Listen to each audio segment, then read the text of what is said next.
Hello students, myself Hukmaram, lecturer in civil engineering department. आज मैं आपके सामने फर्स्ट ईयर का 107 सब्जेक्ट कोड इंजीनियरिंग ड्राइंग जो सब्जेक्ट है उसका एक टॉपिक लेके आया हूँ, फाउंडेशन बोल्ट्स एंड कीज, जिसमें से मैंने फाउंडेशन बोल्ट के आप पहले एक ई लेक्चर बना के अपलोड कर चुका हूँ। आज अपन डिस्कस करेंगे कीज के बारे में। कीज क्या होती है, उनको कैसे अपन अप्लाई करते हैं। फाउंडेशन बोल्ट का मैंने बना दिया है, उसको आप जाके दे सकते हो। तो की क्या होती है, कितने प्रकार की होती है, कहाँ कौन सी की यूज करते हैं, वो आज अपन डिस्कस करेंगे। ये जो कीज है, keys, cotters and pin joints discussed in this chapter are some example of removable temporary fasteners. Keys जो होती है टेम्परेरी और रिमूवेबल फास्टनर्स होती है। फाउंडेशन बोल्ट में अपन ने देखा था ज़्यादातर फाउंडेशन बोल्ट जो थे वो एक लेविस फाउंडेशन बोल्ट को छोड़ के बाकी चारों फाउंडेशन बोल्ट थे वो फिक्स्ड होते थे, उनको अपन रिमूव नहीं कर सकते थे। जो लेविस फाउंडेशन बोल्ट था वो रिमूवेबल फाउंडेशन बोल्ट था। यहाँ कीज की बात करें, की के लिए मैं आपको बता दूं, जैसे की जो चाबी होती है, की का हिंदी वर्ड है चाबी जो कहते हैं अपन। जैसे एक तो होती है अपने लॉक के अंदर की लगाएं, एक होती है नट बोल्ट की तरह अपन, यानी किसी दो चीज़ों को ज्वाइन करने के लिए भी की लगाते हैं। आपने एक नाम सुना होगा एलन की, जो अपने खोलने के काम आता है। ऐसे ही पंखा चलता है तो वहाँ पे भी एक की लगाते हैं। तो ये एक टेम्परेरी फास्टनर होता है, जब अपने को खोलना हो तो अपन उस की को रिमूव कर लेते हैं, अदरवाइज अपन उस की को वापस वहाँ पे अप्लाई कर देते हैं। और ये एकदम सिंपल होते हैं, इजी शेप होता है इनका, सिंपल शेप में होता है और अप्लाई करने में भी इजी होता है।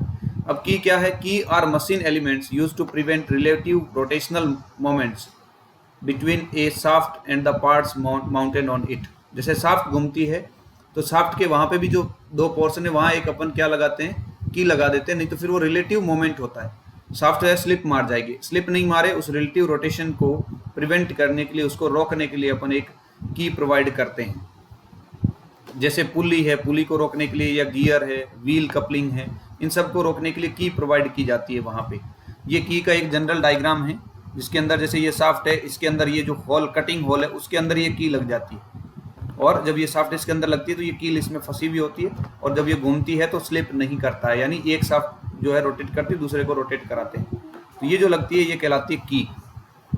इनका सबकी ये स्टैंडर्ड, इनकी डायमेंशंस, इनका रेशियो प्रोपोर्शंस दिए हुए हैं कि इसका स्लोप है वो क्या होना चाहिए, 1:100 होना चाहिए। इसका स्लोप यहाँ दिखा रखा है, ये वही चीज़ है, इसके अंदर फिटेड है, ये इसका क्रॉस सेक्शन है। अब अपन बात करते हैं की के टाइप, जिसमें आपने देखते हैं 3 टाइप की है। पहली है होलो सैडल की। होलो सैडल की जो होती है उसमें एक कॉनकेव शेप होती है। देखो यहाँ मैं लिखा हुआ पढ़ा देता हूँ आपको क्या है। A hollow saddle key has a concave shaped bottom to suit the curved surface of the shaft. यानी इसकी शेप है पहले से क्या होती है, होलो शेप होती है की, ताकि जो शाफ्ट है, शाफ्ट की शेप है उसको ये शूट करेगी। अदरवाइज शाफ्ट क्योंकि सर्कुलर होती है तो साथ में ये भी थोड़ी कर्वेचर होनी चाहिए, कॉनकेव शेप में होती है और होलो होती है।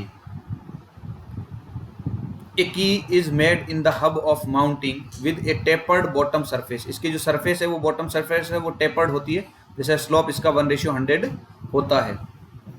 व्हेन ए होलो सैडल की इज फिटेड इन पोजिशन, जब होलो सैडल की को पोजिशन में फिट किया जाता है तो शाफ्ट और जो दूसरी चीज़ है जिसके बीच में अपने को रोटेशन नहीं चाहिए, तो उसको रोटेशन को, मोशन को अपन प्रिवेंट कर सकते हैं। व्हेन होलो सैडल की फिटेड इन पोजीशन, जब होलो सैडल की को पोजीशन में लगाया जाता है, the relative rotation between the shaft and the mounting is prevented due to friction between the shaft and the key. यानी शाफ्ट और की के बीच में जो फ्रिक्शन है उसके कारण जो रिलेटिव रोटेशन हो रहा है उसको रोक दिया जाता है, रिलेटिव रोटेशन नहीं होगा। इस तरीके से ये लगा दिया की, तो फिर ये शाफ्ट के साथ उसमें रोटेट करेगा, दोनों में रिलेटिव मोशन, रिलेटिव रोटेशन नहीं होगा, सापेक्ष रोटेशन, सापेक्ष घूर्णन नहीं होगा। अपन चाहते हैं कि जितनी शाफ्ट नहीं तो फिर स्लिपेज करेगा, और स्लिपेज करेगा तो फिर एनर्जी जो है, पावर जो ट्रांसमिट हो रही है वो पूरी नहीं हो पाएगी। तो अब चलते हैं अपन नेक्स्ट जो है, नेक्स्ट है अपना फ्लैट सैडल की। एक होलो सैडल की, दूसरा अपन ने देखा flat saddle key. Flat saddle key क्या होता है, it is similar to the hollow saddle की।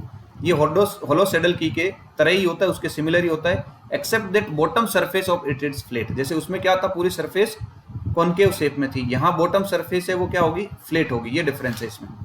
Apart from the tapered keyway in the hub of the mounting, a flat surface provided on the shaft is used to fit this key in hub. जैसे पहले था कि tapered surface है वो तो है ही है, उसके अलावा एक फ्लैट सरफेस और शाफ्ट में इस की को फिट करने के लिए प्रोवाइड की जाती है। ये जो की है इसको संक की बोलते हैं, और संक की जो है वो आगे 3 प्रकार की हो सकती है, एक टेपर की, एक पैरेलल और फीदर की, और एक वुड रफ की। टेपर की, पैरेलल और फेदर की, और वुड रफ की। ये फ्लैट सेडल की का डायग्राम से ये यहाँ इसके अंदर शाफ्ट में फिट कर देते हैं, और फिर जब शाफ्ट घूमती है तो इसमें रिलेटिव मोशन नहीं होता है। ये की जो है ये ग्रिप के साथ, ये यहाँ पे ग्रिप बनी हुई है, ग्रिप के साथ भी की लगा सकते हैं अपनी। ये ग्रिप यहाँ ऊपर दिख रही है। अब इसके लिए ग्रिप के लिए क्या होना चाहिए, विड्थ ऑफ द हेड, जो ग्रिप का विड्थ है वो हेड है वो 1.2 टाइम्स ऑफ थिकनेस और द डायमीटर, और विड्थ ऑफ द की जो है, की जो विड्थ, एक तो था इसकी टॉप विड्थ, और की जो विड्थ है वो रखनी चाहिए 0.25 डी जहाँ डायमीटर हो जाएगा शाफ्ट का, शाफ्ट के डायमीटर के 1/4 प्लस 2 mm अपने पास होना चाहिए। और थिकनेस जो है वो 0.67 डी, जो थिकनेस है की वो 0.67 डब्ल्यू रखना चाहिए। डब्ल्यू क्या हो गई, उसकी विड्थ हो गई, ये जो थी की विड्थ का 0.67 टाइम उसकी अपने को क्या रखनी चाहिए, थिकनेस। और स्टैंडर्ड टेपर जो है की का वो होना चाहिए 1:100, और हाइट ऑफ हेड की जो हाइट है वो 1.75 इंटू टी क्या चीज़ है, थिकनेस ऑफ द की। तो ये सब स्टैंडर्ड डाटा है, ये आपको याद रखना होता है स्टैंडर्ड की बनाने के लिए। नेक्स्ट अपन आते हैं पैरेलल और फीदर की। पैरेलल और फीदर की इज ए संक की, ये भी एक संक की का टाइप है। Uniform in width and thickness as well, इसमें यूनिफॉर्म थिकनेस और विड्थ जो है वो यूनिफॉर्म रहती है। These key are used when parts यानी गियर, क्लचेज वगैरह उसमें ये यूज की जाती है। The feather key may be fitted into the कीवर्ड provided on the shaft by 2 और मोर स्क्रू। इसको फेदर की को स्क्रू, जैसे ये स्क्रू होल रख रखे हैं क्योंकि ये टेपर्ड नहीं है, इसको यहाँ इसके अंदर शाफ्ट के अंदर लगा के फिर ये स्क्रू कस देते हैं, स्क्रू टाइट कर देते हैं। ये यहाँ पे क्रॉस सेक्शन, तो ये स्क्रू है, ये अपने फेदर की के अंदर स्क्रू लगा रखे हैं। ये इसके पैरेलल होती है शाफ्ट के, इसलिए इसको बोलते हैं पैरेलल और फेदर की। ये इस की लेंथ होती है, ये इस की थिकनेस है, और ये की विड्थ दर्शा रखी है, और ये डायमीटर ऑफ शाफ्ट है। और उसका जनरल ऊपर अपन ने देख लिया क्या डिस्क्रिप्शन था, इनके क्या प्रपोर्शंस हैं। अब जो फेदर की है, ये की आगे और 3 भागों में डिवाइड कर सकते हैं अपन, इनको 3 पोर्शन और होते हैं। एक पेग फेदर की, सिंगल हेडेड फेदर की, और डबल हेडेड फेदर की। ये जो पहला है ये पेग फेदर की कहलाता है, ये जो ऊपर पेग निकला हुआ पेग फेदर की। फिर सिंगल हेडेड फेदर की, ये एक तरफ हेड बना हुआ है सिंगल हेडेड फेदर की, और डबल हेडेड फेदर की, ये दोनों तरफ हेड बने हुए ये फेदर की। बाकी सेम चीज़ें, जैसे इसमें नट बोल्ट की जगह अगर अपन इस तरीके से पेग लगा दें तो वो पेग फेदर की कहलाएगा। अगर एक हेड लगा दें तो वो कहलाएगा सिंगल हेडेड फेदर की। दोनों तरफ अगर हेड बना दें तो वो कहलाएगा डबल हेडेड फेदर की। ये विड्थ है, ये थिकनेस ऑफ की है, ये लेंथ ऑफ की है, ये सेम चीज़ है सब तीनों में। और यहाँ पे अपन लगा देंगे। ये 3 टाइप की थी। नेक्स्ट अपने वुड रफ की, जैसे अपन ने देखा ना जो सेडल की थी, फ्लैट सेडल की, एक टेपर की, पहले अपन ने देखा टेपर की, फिर पैरेलल और फेदर की, इसके भी 3 टाइप, और अब वुड रफ की। वुड रफ की क्या है, इट इज ए सेंक की, यानी ये भी सेडल है, फ्लैट सेडल की कहलाती है, या अपन इसको सीधा कह सकते हैं sunk key. In the form of segment of a circular disc of uniform thickness, ये एक डिस्क की तरह होती है, एक सर्कुलर डिस्क की तरह होती है जिसकी थिकनेस यूनिफॉर्म हो, woodruff key. As the bottom surface of key is circular, इसका जो बॉटम सरफेस है ये क्या होता है, circular. The keyway in the shaft is in the form of a circular recess to the same curvature as key, यानी इसका जो है शाफ्ट के अंदर भी अपने को ऐसा ही होल बनाना पड़ेगा ताकि ये की यहाँ पे फिट हो जाए। ये इस तरीके से ये की यहाँ पे फिट हो गई। अब अगर इस की का अपन एक्सप्लेन करें, इस की का अगर डायमीटर जो है, शाफ्ट का डायमीटर डी है, तो की क्या क्या डायमेंशंस रहेगी वो सब यहाँ दिखाई गई। ये है थिकनेस ऑफ दी की जो थिकनेस है वो 0.25 ऑफ डी होनी चाहिए, 0.25 ऑफ डी होना चाहिए, यानी डायमीटर ऑफ शाफ्ट है उसकी 1/4 थिकनेस ऑफ की होनी चाहिए। डायमीटर ऑफ की जो है स्मॉल डी वो 0.3 इंटू डब्ल्यू होना चाहिए। डायमीटर ऑफ की का जो ये डायमीटर है ये 0.3 इंटू डब्ल्यू ये चीज़ है, इसकी विड्थ या थिकनेस कह सकते हैं अपन। और ये जो है अपने पास इसका डायमीटर, ये डायमीटर जो है की का वो 3 इंटू डब्ल्यू होना चाहिए, 3 इंटू डब्ल्यू यानी 0.75 डी हो जाएगा। हाइट ऑफ द की ये टी, ये जो है ये हाइट 1.35 इंटू डब्ल्यू, यानी जो डब्ल्यू है उसका 1.35 ये हाइट ऑफ की होना चाहिए। उसके बाद depth of the keyway in the hub, यानी यहाँ पे जब इसको यहाँ डेप्थ करेंगे अपन तो हब के अंदर जो डेप्थ ऑफ द कीवे है T1 वो होना चाहिए 0.5 W प्लस 0.1 mm। इसी तरीके से depth of कीवे in shaft T2, shaft के अंदर जो डेप्थ है वो कितनी होनी चाहिए T2 0.85 W। तो ये स्टैंडर्ड डायमेंशंस है इन की इसके अंदर कैसे इसको फिट कर दिया जाए, शाफ्ट के अंदर ये फिट हो जाएगा। इसको बोलते हैं वुड रफ की। ये इसकी थिकनेस यहाँ दिखा रखी है, इसके डेप्थ और थिकनेस इसकी W है, और इसका डायमीटर जो है वो स्मॉल d, और ये W T इन सब का रिलेशन, सभी का रिलेशन आप ये देख रहे होंगे इसके रूप में आता है मेनली डायमीटर ऑफ शाफ्ट के रूप में, क्योंकि W है तो W ये डायमीटर ऑफ शाफ्ट के रूप में हो गया, तो फिर सारी की सारी चीज़ डायमीटर ऑफ शाफ्ट के रूप में आ गई। नेक्स्ट जो है वो अपन देखते हैं राउंड की। नेक्स्ट जो है वो अपन देखेंगे राउंड की। राउंड की में क्या होगा, round key are of circular cross section, नाम से ही पता है राउंड की है, राउंड होगी मतलब सर्कुलर सेक्शन उनका होगा, यूजुअली टेपर्ड, ये टेपर्ड होती है, और कितनी टेपर्ड होती है 1:50, 1:50 अलोंग द लेंथ के अलोंग वो राउंड की है वो टेपर्ड होती है 1:50। ये round key fits in the hole drilled partly in the shaft and partly in the hub. तो हब में और आधा हब में और आधा जो है शाफ्ट के अंदर होल किया हुआ होता है, पार्सली दोनों तरफ ड्रिल किया हुआ होता है, और फिर ये की इसमें अपन फिट कर देते हैं। The mean diameter of the pin may be taken as 0.25 D। Mean diameter of pin taken as 0.25 of D, यानी जो डायमीटर है पूरे शाफ्ट का उसका 1/4 उस पिन का मीन डायमीटर होगा, या की का राउंड की का मीन डायमीटर होगा। Round keys are generally used for light duty where the loads are not considerable. Light round key है वहाँ यूज किया जाता है जहाँ पे जो है लाइट ड्यूटी हो, यानी जहाँ ज़्यादा लोड नहीं आए या फिर लोड को कंसिडर नहीं किया जाए।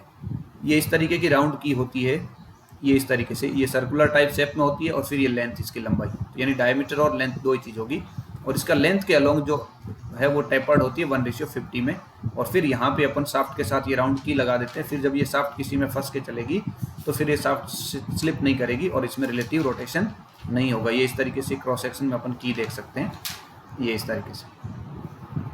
तो ये मैंने आपको डायग्राम्स के साथ एक्सप्लेन करने की कोशिश करी है, जिसमें अपन ने देखा कि कितने प्रकार की होती है, कि क्या होती है, क्यों काम आती है। जैसे होलो सैडल की पहली थी, फिर फ्लैट सैडल की थी, फिर फ्लैट सैडल की में 3 टाइप थे, टेपर्ड, पैरेलल, वुड रफ। तो ये अपन ने पैरेलल की, फिर टेपर्ड, वुड रफ, और लास्ट जो थी वो अपनी राउंड की। ये जो थी अपनी राउंड की, ये यहाँ पे अपन ने राउंड की को डिस्कस किया, ये लास्ट आपकी राउंड की थी।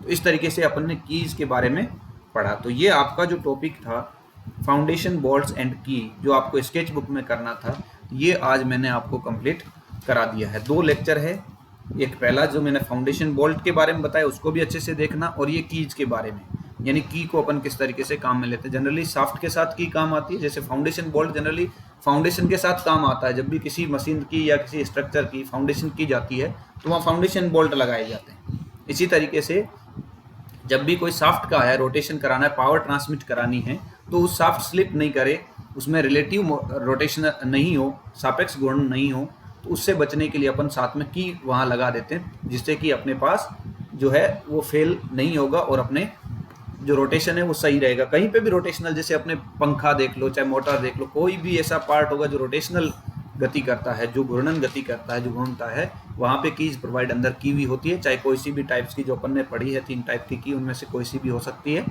वो प्रोवाइड की हुई होती है, ताकि उसमें रिलेटिव मोशंस नहीं हो, रोटेशनल मोशंस रिलेटिव नहीं हो, सापेक्ष नहीं हो, एक साथ गति हो, तो इससे अपने पास पावर लॉस नहीं होगा और पूरा का पूरा पावर ट्रांसमिट होती है।